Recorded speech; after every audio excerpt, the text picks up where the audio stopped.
తిరుమల తిరుపతి శ్రీవారి కళ్యాణం అంగరంగ వైభవంగా జరిగింది. భక్తులు స్వామి అమ్మవార్ల కళ్యాణానికి కన్నుల పండుగగా వీక్షించారు. సుముహూర్తాన్ని పండింపజేయడానికి పరమాత్మ మంగళ సూత్రాదులను మనకు దర్శనం చేసేటట్లుగా, మనకు అనుభూతి కారణం పొందేటట్లుగా, అదిగో స్వామివారి స్వహస్తాల మీదుగా ఉద్భవించినటువంటి ప్రకటించబడేటటువంటి మాంగళ్యాలను, మాంగళ్యధారణ సుముహూర్తాన్ని ఈ విధంగా మంగళ సూత్రాలతో స్వామివారు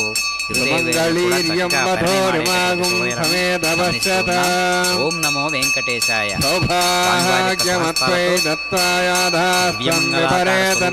మంగళ సూత్రాలను మనం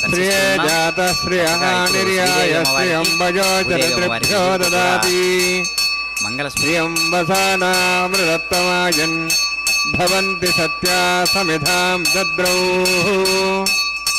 మాంగళ్యం తంతునానేన లోకరక్షణ హేతవే కంఠే బధ్నామి శుభగే రక్షత్వం భువనత్రయం. శ్రీదేవ్యై నమః. మాంగళ్యధారణ సుముహూర్తోస్తి భవంతో మహాంతో నరుణ్యంతు. సుముహూర్తోస్తు సుప్రతిష్ఠితమస్తు.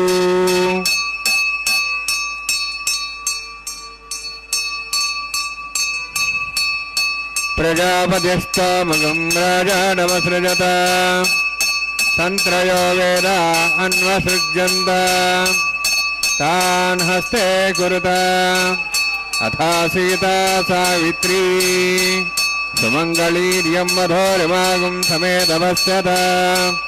సౌభాగ్యమత్వై తత్వాయాధాస్తం విపరేతన.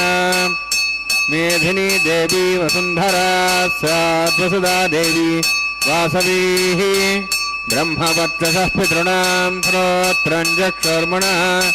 భూదేవ్యై నమః. మాంగళ్యధారణ సుముహూర్తోస్తి భవంతో మహాంతో న గృహ్ణन्तు.